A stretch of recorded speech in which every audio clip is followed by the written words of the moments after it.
नहमदुहु व नुसल्ली अला रसूलिहिल करीम अम्मा बाद।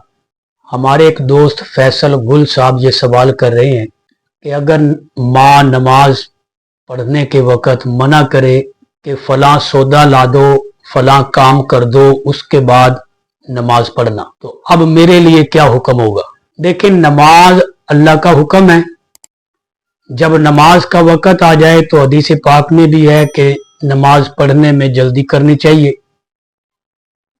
और जो काम बताया जा रहा है, घर का है, दुकान का है, वो माँ का हुक्म है, मखलूक का हुक्म है। तो अल्लाह के हुक्म के मुकाबले में मखलूक का हुक्म नहीं माना जाएगा। पहले नमाज अदा करे फिर फौरी वो। उसमें यह तरीका हो सकता है कि फ़र्ज वो अदा कर ले जमात के साथ, सुन्नत नवाफिल वो बाद में भी पढ़ सकता है, उसकी इजाज़त है कि फ़र्ज पढ़ने के बाद वो जो माँ ने उसे हुक्म दिया है वो काम करे, और उसके बाद जब फ्री हो जाए, फारिग हो जाए, तो फिर वो अपनी सुन्नत नवाफिल अदा कर ले। फ़हीम सदीकी साहब ये सवाल पूछ रहे हैं कि मेरी बीवी ज़हनी तौर पर कुछ माजूर है, और कभी ऐसा भी मौका आता है कि वो घर वालों को या मेरे मिलने आने वालों को जो है वो बुरे अल्फाज के साथ या गालियां भी दे देती है। तो इस वजह से अब मेरे अजीज, मेरे दोस्त, मेरे मिलने वाले वो मुझसे मिलना पसंद नहीं करते कि भाई तुम्हारी बीवी जो है वो बदतमीज है या बदतमीजी करती है। तो अब बताएं मैं क्या करूं। देखें, अगर तो वाकईतन वो ज़हनी मरीज है तो उसके साथ यकीनन आपका निभाह करना ये बहुत बड़ी नेकी है, आपके लिए निजात का ये जरिया है। बाकी जहां तक बात है कि रिश्तेदार, अजीज, दोस्त, अहबाब, मिलने वाले आपसे मिलना उसकी वजह से पसंद नहीं करते, तो आप उनको मुतमईन करें, उनको समझाएं कि इसकी ज़हनी कैफियत ये है। ये कोई आपको दिल से बुरा नहीं समझती, ये कोई आपको दिल से गालियां नहीं देती, ये ज़हनी मरीजा है जिसकी वजह से इसको पता ही नहीं चलता कि सामने है कौन। यकीनन अगर वो आपके मिलने वालों को गालियां देती है, कभी वो आपको भी गालियां दे देती होगी, ऐसा भी होता होगा। ज़हनी मरीजा है, उसे नहीं पता चलता। तो आप अब ऐसा करें कि आप अपने दोस्तों को, मिलने वालों को, रिश्तेदारों को, अजीजों को तो उनको मुतमईन करें कि जनाब ये उसका जाती कसूर नहीं है, वो ज़हनी मरीज है, उसको खुद पता नहीं चलता कि मैं क्या कह रही हूं और किसे कह रही हूं। एक दोस्त ये सवाल कर रहे हैं कि कल मैंने एक मौलाना साहब का वीडियो क्लिप देखा जिसमें वो वाक़या मेराज बयान करते हुए ये कह रहे थे कि जब नबी करीम सल्लल्लाहु अलैहि वसल्लम मेराज पर गए और आपकी मुलाकात आसमानों पर इब्राहीम अलैहिस्सलाम से हुई, तो इब्राहीम अलैहिस्सलाम ने आपसे ये कहा कि जब आप वापस जाएं तो अपनी उम्मत को मेरा सलाम कहना। तो अब जो वो वीडियो के अंदर जो लोग वहां बैठे हुए मौलाना साहब की वो गुफ्तगू सुन रहे थे, वो बाकायदा सलाम का जवाब देने लगे। तो क्या इस तरह सलाम का जवाब देना कि एक हदीस सुनकर जो है वो इसके शरई हुक्म क्या है। देखें, इब्राहीम अलैहिस्सलाम ने जो मेराज पर कहा था, ये हदीस पाक में इसी तरह ही है कि अपनी उम्मत से मेरा सलाम कहना। वो नबी पाक सल्लल्लाहु अलैहि वसल्लम से कहा था, वो मौलाना साहब से नहीं कहा था कि वो हदीस बयान कर रहे हैं और लोग सामने से वालेकुम सलाम कहते रहे। वो मौलाना साहब को नहीं कहा, मौलाना साहब तो एक हिकायत बयान कर रहे हैं, वो तो आपको हदीस सुना रहे हैं। तो अल्लाह के नबी ने आकर जब सहाबा को कहा तो सहाबा ने वालेकुम सलाम कहा, वो तो ठीक है, लेकिन मौलाना जो बयान कर रहे हैं वो हिकायत हदीस बयान कर रहे हैं कि ये वाकया ऐसे पेश आया था, तो अब लोगों का वालेकुम सलाम कहना ये दुरुस्त नहीं है। मोहम्मद इमरान साहब ये सवाल कर रहे हैं कि अगर मैं सारी जिंदगी शादी ना करूं तो क्या गुनाहगार होऊंगा।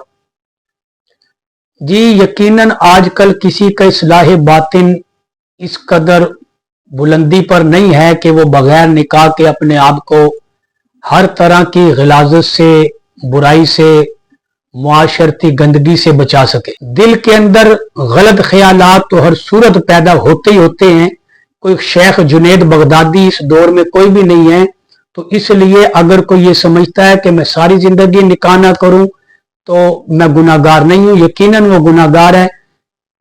निकाह करना तमाम नबियों की सुन्नत है, सिवाय याह्या अलैहिस्सलाम के, कि वो अल्लाह ने उनको ऐसी पाकीज़गी अता फरमाई थी।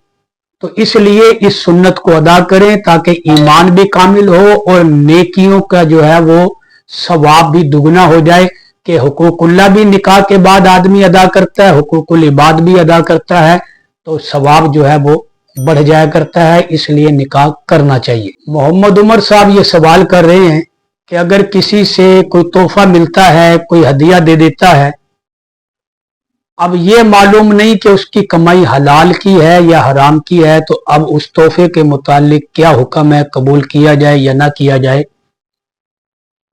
देखें, शरीयत जो है वो जाहिर पर हुक्म लगाती है। एक मुसलमान यकीनी तौर पर हराम से बचता है और हलाल की कोशिश करता है। जाहिरन अगर वो महसूस हो रहा है कि जिसने ये हदिया दिया है, ये तोहफा दिया है, उसका कारोबार कोई हलाल होगा, तो ज्यादा तहकीक करने की जरूरत नहीं है, गहराई में जाने की जरूरत नहीं है। क्योंकि अगर ज्यादा गहराई में जाएंगे तो फिर तो हमें किसी का माल भी हलाल नजर नहीं आएगा। हाँ, जिसके मुतालिक वाज़े इल्म हो कि ये सूद का काम करता है, ये शराब नोशी का कारोबार करता है, ये जो भी नाजायज धंधा है वो करता है, उससे तो हदिया लेना दुरुस्त नहीं। इसकी शरीयत ने जो है वो इजाजत नहीं दी है। तोहफा कबूल कर लिया जाए, कोई हरज की बात नहीं है।